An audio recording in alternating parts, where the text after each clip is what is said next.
crusties, welcome back to my channel. So today we're going to be doing the mid-year book freakout tag. I have not done a wrap-up since I think November or December, and so I have been waiting for an opportunity to kind of like talk about books that I've read in the past. I am going to be doing some recent reads later on in the months coming up. Hopefully they get up soon before the end of the year and before I literally hit my Goodreads goal of 100 books. I think so far I have read 53 books. I'm not 100% sure, but I've read about 50-ish books so far, and I'm really excited. I've been having kind of a good time this year reading books, but I have noticed that my reading style and reading taste has changed a lot since last year. Last year I read a lot of fantasy, a lot of dystopian, some science fiction-y YA stuff, and this year a lot of the stuff I'm reading is romance as well as thrillers and mysteries. So my reading tastes have changed a lot, and if you've been watching my channel for a while then you probably know that. But yeah, let's just get into these questions. Also, don't forget to check out all the links I have down below for donations and petitions and ways to support the Black Lives Matter movement. We're going to go into the questions now. So the first question for the tag is, what is the best book you have read so far in 2020? For me, the best book I have read so far has been The Hunger Games, and I say this because I had very low expectations when going into The Hunger Games. I'd been like forced to read it for years and I'd always ignored it. My sister has been telling me, read The Hunger Games, read The Hunger Games, but for some reason I thought I wouldn't enjoy it, because when I was watching The Hunger Games movies, which I have seen, I was also watching the Divergent movies at the same time, and for some weird reason I thought that Divergent was better than The Hunger Games, and that kind of like distorted and made me less excited to read the series. But I recently read the first book and it was literally amazing. I was blown out of the park. If you want to watch my review on The Hunger Games, I do have a video. I will link that down below. But it was just such an amazing experience reading it. I loved Katniss's character. I loved Peeta's character. I just fell in love with The Hunger Games world and with The Hunger Games characters, and I just honestly cannot think of a book that is as relevant in all times as The Hunger Games. Every time I think about the book, I feel like it is such a phenomenal thing to exist in this world, and I'm just going to be talking for hours if I keep talking about this book. But definitely check out that review I made because it is a fun time, and I don't want to spend all my time in this video talking about one book, because I promise you I will. The next question is, what is the best sequel that you have read this year? And like I mentioned earlier, I haven't really read fantasies or like science fiction stuff this year, and so because of that I haven't really read many sequels. But one thing that I have read this year is graphic novels. So for my sequel, I'm going to pick the second volume of the Saga series, which is a graphic novel that follows two aliens from different planets, and they are basically from different races kind of coming together and having a child, and the series is about them navigating the world of their political climate as well as violence, as well as trying to survive and keep their family safe, because both of them are runaways. So it's just like a really phenomenal series, and I love the discussion on racism, on classism, and of different things going on. It's just an amazing series. I can't even explain why I love it so much, but I just love it. It is a science fiction type series, so if you are into that, I highly recommend you check it out. So the next question is a new release that you have not yet read, and for this one I'm going to have to pick Clap When You Land by Elizabeth Acevedo. I love this author so much. Everything she has written has been like a killer. It has been a hit. It has amazed me. It has wowed me, and I'm super pumped to get into Clap When You Land. This book follows two sisters who live in different countries. One of them lives in the Dominican Republic and the other one lives in the United States, and what brings them together is their father's death. And it's just a book that talks about like death and grief and pain and the experience of losing a father at a very young age, from what I have heard. I'm really pumped to read this because it is her newest release, and I just love this author. I don't see a single way in which she could ever disappoint me with any of her writing. So yeah. So the fourth question is, what are your most anticipated releases for the second half of 2020? And for this question I have a bunch of different books from different genres, and so I'm going to list them and tell you guys a little bit of what I know about these books. I didn't do a lot of research on them because I just don't want to, and I'm super excited for these books to come out so I can read them and have those juicy nice feelings. Okay. The first book I have on this list is The Silent Wife by Karen Slaughter. I absolutely adored this author's book. pretty girls. It scared me, it shook me up. I could not sleep after reading this book, and so I want to read more of this author's works. I do plan on reading The Good Daughter, which is another book that they have written, and I feel like I'm going to love it all, and of course that makes me really excited for the newest release. So yeah. The next one I have is Charming as a Verb. I don't know anything about this book, but it looks really cute, and I'm really excited to get into this one. I don't know, it just looks really beautiful, and I have a thing for really beautiful covers, so I instantly wanted to pick it up as soon as I saw it on Goodreads. Next we have Instant Karma, which is Marissa Meyer's first YA contemporary romance, I believe.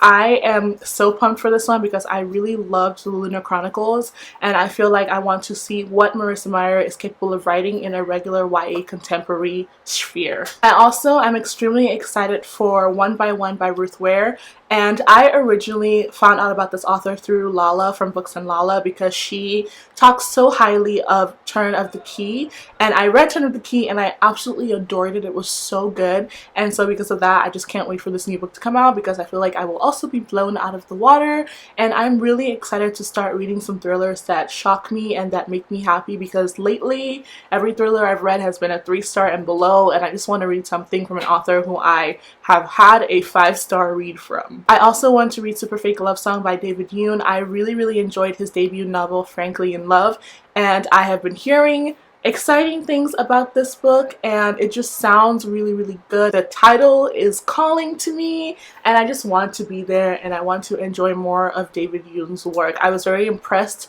by Frankly in Love, even though I know there are some issues with the book that I won't name because I don't want to give any spoilers, but I generally enjoyed that book, and so I want to see what more he's capable of writing. The last book on this anticipated releases list is Cinderella is Dead, which is a Cinderella retelling that sounds really cool because it involves the king picking a girl in annual balls, and it just looks really amazing. The cover is beautiful, and I'm a sucker for simple things like that, so I'm really hoping this one impresses me, and I'm really excited for when it comes out. I recently heard like literally 6 or 7 booktubers talking about this book specifically, and it has just like spiked my interest. There's nothing better than being interested in a book and hearing a bunch of people talk about it, because then you're like, okay, now I have to read this book, and that's exactly how I feel about this book. So yeah, those are all the books I have for this question. The next question is, what is your biggest disappointment of 2020? And this has to go to Harry Potter and the Sorcerer's Stone.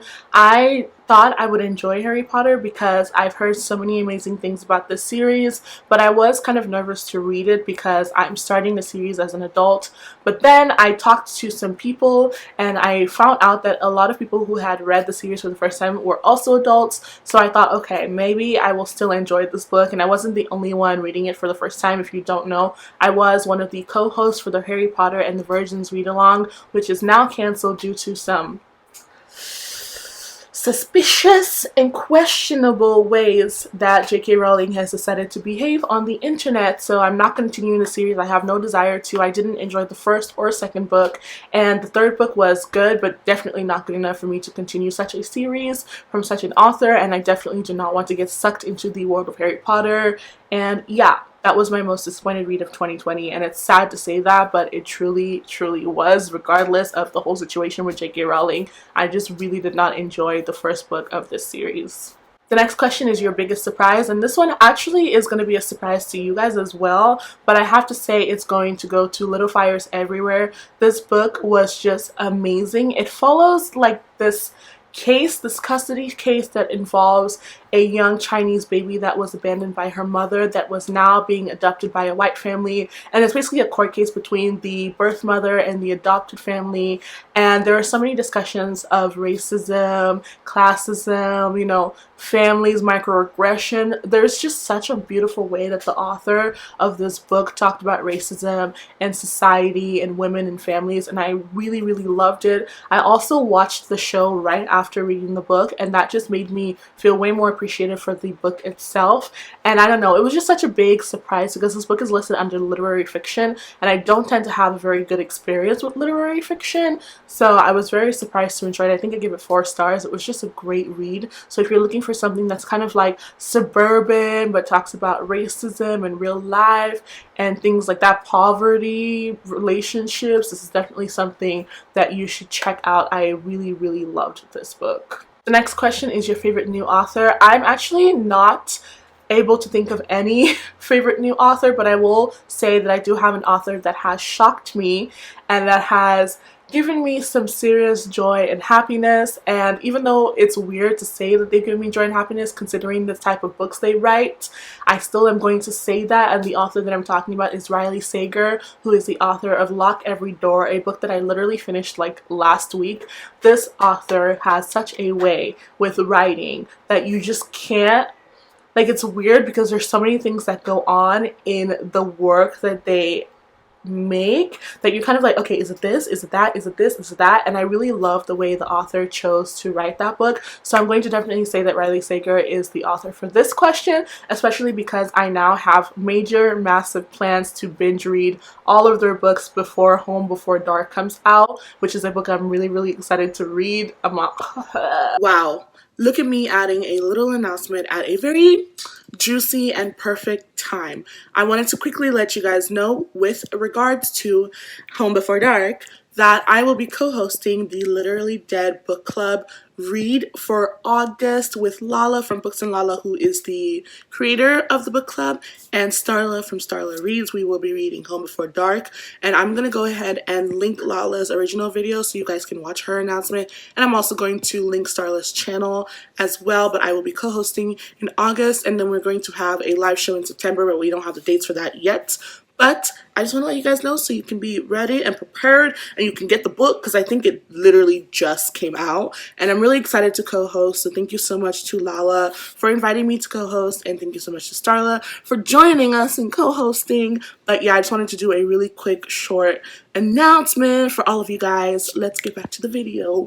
It's coming out this month, so I didn't put it on the second half of the year anticipated reads list. But yeah, this is definitely an author who I am keeping my eye out for and getting ready to be obsessed with. So the next question is, who is your newest fictional crush? I do not have one. I will forever stan Red from Get a Life Chloe Brown. If you guys have not read Get a Life Chloe Brown, please, even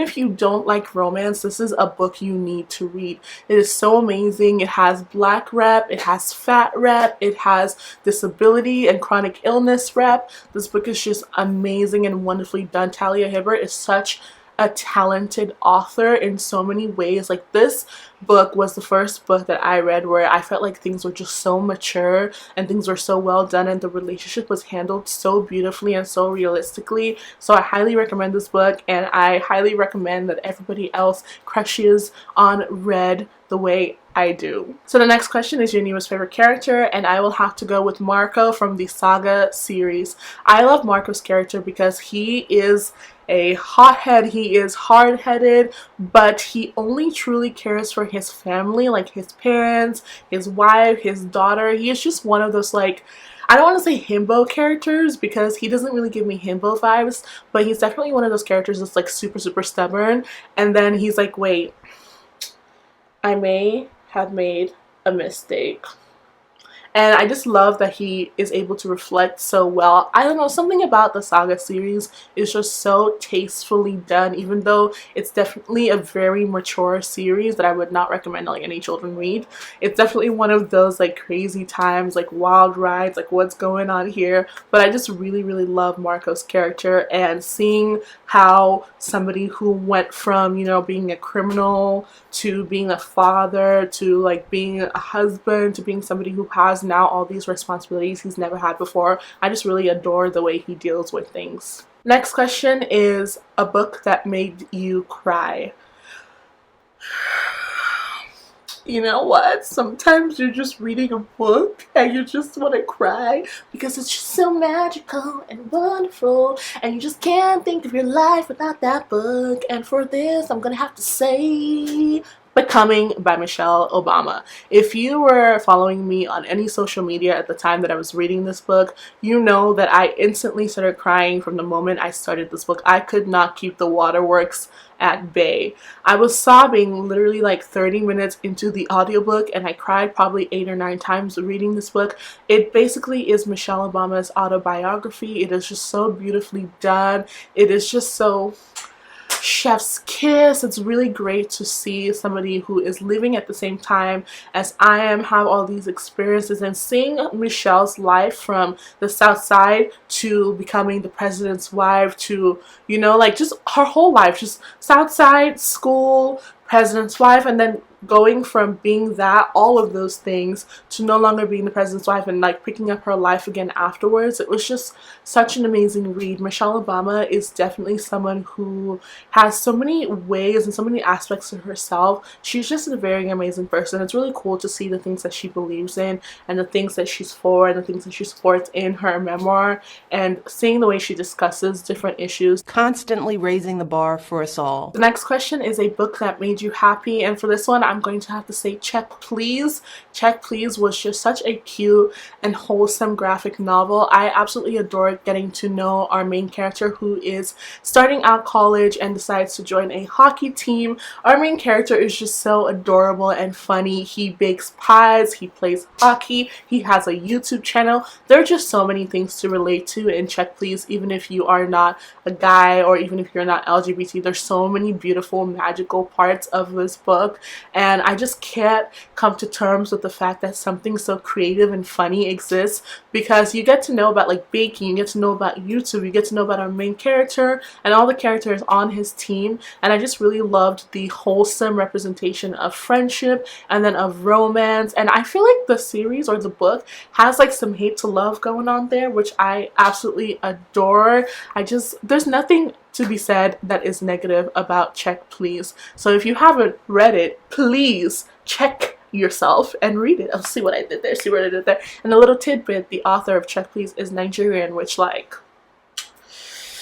we have to stand, okay? There's no other thing to do but stand. So read Check Please now. Thank you. Now that I finished begging you guys to check out Check Please, we're going to move on to the 12th question, which is, what is the most beautiful book that you have bought or received? And for this one, I'm going to have to go with Clap When You Land by Elizabeth Acevedo. I know I've already talked about her book earlier in this video, but the thing is, this author has the most beautiful, I don't know what it's called, is it the skin, the naked bit? I don't know what it's called, what that part of the book is, but she has the most beautiful book skin inside part that I have ever seen. Like, it just flawlessly matches. The Poet X didn't have one. I think the Poet X's inside was just like white, but with the Fire on High and Clap When You Land have been so gorgeous. And I would have said with the Fire on High, but I read that last year, I think. So this is going to go to Clap When You Land. It's gorgeous. If you're not even like thinking about it, if you're like, should I buy it, should I not, you should. It's beautiful. Buy it. Give Elizabeth her clout. She deserves it. Anyways, the last question is, what are some books you need to read by the end of the year? Like the question about anticipated reads for the second half of the year, this one also has quite a long list. The first book on here is Americana, which is a book that I want to read because the author, Chimamanda, is one of my mom's favorite authors, and I want to get into reading her works, and I want to get into reading the stuff that is good for my brain. I've heard really, really good things about this book from my mom and also from pretty much anybody who's reviewed the book, and I want to read that. Next, we have The Guest List, which is a mystery slash thriller that goes on in an island. It's like a wedding party is happening, or a wedding is happening, and people get trapped on an island and somebody's been murdered. I love juicy things like that. It gives me Agatha Christie vibes, and I'm ready to get into that. The next book that we have on this list is The Mysterious Affair at Styles, which, talking about Agatha Christie, is the first book in the Poirot series, and I am trying to work my way through that entire series. So I'm starting with this one, and hopefully I get through it because I think it's like a 40-book series. It will be an experience. Next is A Song of Rest and Ruins. I do not know how to say that word. Is it rights? Is it rates? Is it Raithis? I wish I knew. But it's that book. And then the next one I have is My Dark Vanessa, which is super depressing, but I really want to get to reading it because I think it is a very important book. It's a very important topic. Next, I want to read Take a Hint, Danny Brown, which is the second book in the Brown Sisters series, which is the follow-up to Get a Life Chloe Brown. I am so excited for this one because I loved Danny's character in Get a Life Chloe Brown, and I'm really excited to see where her character goes. I might reread Get a Life Chloe Brown just so I'm like A1 there and be like, read again. So if you see me rereading Get a Life Chloe Brown, just mind your business, be quiet, okay? Okay, last we have Catching Fire. Is anyone surprised that this book is on this list? Because I'm not. What I am surprised about though is the fact that it took me this long to get to it. When I read The Hunger Games, I was like, you know what, I'm gonna read Catching Fire next. I'm not gonna wait, I'm gonna read it immediately. And then life went pew and I went ski and I didn't read it, but now I want to read it before the end of the year so I don't have to reread The Hunger Games and so I don't forget things that I read in The Hunger Games. But if I don't get to it at the end of the year, I'm just going to reread The Hunger Games and start from the top because obviously it will be a fun time regardless. But yeah, if you got to the end, I would like you guys to leave a sparkly star emoji. Sparkly stars. Leave a star emoji in the comment section below if you have watched through the entire video, and also tell me what is your favorite book that you have read this year and what is another book that you want to read by the end of the year. Those two questions. Favorite book of the year so far and a book you want to read before the end of the year. Thank you guys so much for watching this video. Don't forget to like, comment, and subscribe. I will see you guys in the next one. Bye!